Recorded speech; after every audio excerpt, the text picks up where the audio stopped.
We are living in the time and the season where a lot of people are frustrated with God. And the reason that people are frustrated with God is because they feel that this God that they have been praying to, this God that they have been serving, this God that they have been sowing seed to, He's not answering them. And this is not based on that because God is not answering you. It's because of the teachings that have gone out there that have been planted in your heart. There are some manipulations, some of manipulating teachings that have gone there that have been planted into your heart, and you're the only time you think that, oh, God can only answer me when I sow seed. And you begin to think that this God is only interested in what you can give Him. I'll give you an example. What can you give God that can cause God to be moved? Because even whatever that you have, it is God that has given you. It is God that has blessed you with. So many people are frustrated. As I said, many people are frustrated with God, not because God is not doing it. It's because of some teachings that have gone there, that have been planted in the hearts of men. And for example, when they tell you that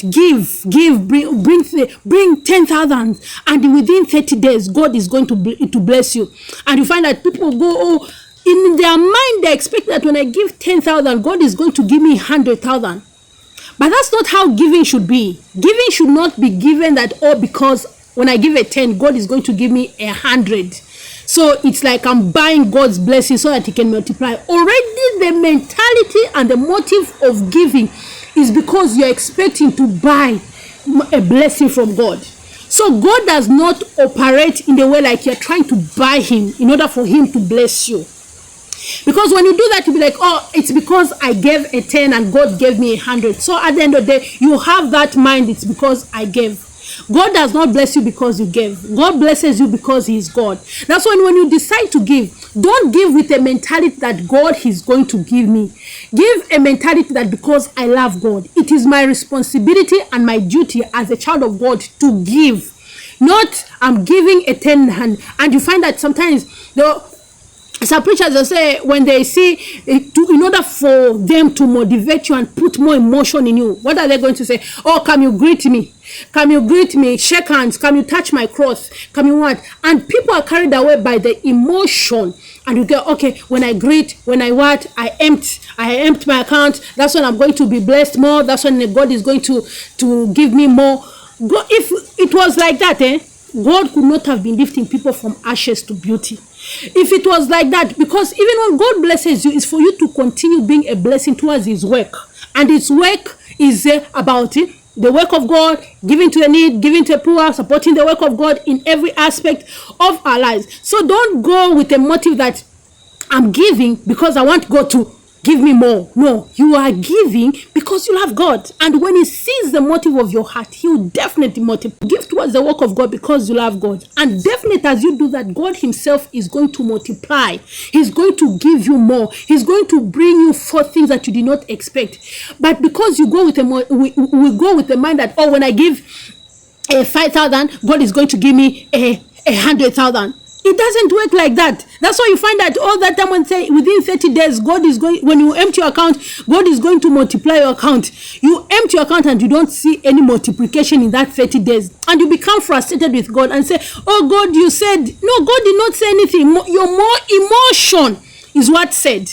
And because God is not moved by emotion, you find those 30 days or how many days, 20 days, the one that the preacher will tell you, the one that the preacher will tell you those days, they'll come and they'll go, and you'll be getting frustrated. And to some extent, others will even say that, no, you did not give it right. You gave it in disobedience without faith. But you know that you had put your faith in there, but the motive of your giving and your motivation of why you gave.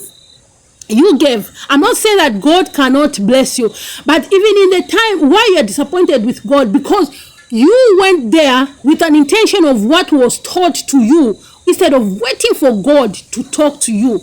Many times we have landed ourselves in crisis because of the emotion. Everyone is doing it.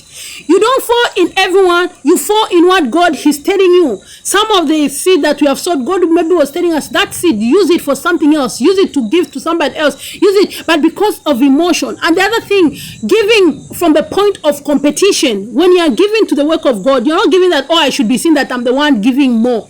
Because even when Jesus was in the temple, when the poor widow came and gave a coin, Jesus did not said, this one has given me more than these others. But who in our nowadays, who is considered to give more is the one who has brought more money. But God considers the one who has given more from the motive and the posture of the heart. So you find that one who you consider, oh, these are dangerous givers according to whose standards? Because the only dangerous giver is according to God's standards. And God's standard, it comes with the posture of your heart. So don't be frustrated with God. Just wear your heart. Why are you giving? Why have you given? Is it because somebody has played with your emotion? Because they have said, oh, when you give in 30 days, God is going to give you. Is that the reason that you are giving? So don't be frustrated with God. Just work on yourself and don't do things from the point of emotion. Do things from what God He's telling you to do. Let your more not be about the amount. Don't be moved by the title that you want, for you to be called the dangerous giver. No, you are called dangerous. You have to be a dangerous giver by the posture of your heart, not by the money that you are bringing. Because even if you bring that money, but if it has got an intention of something else, that money is nothing. And that money will be accepted from man, not from God. God bless you. I love you.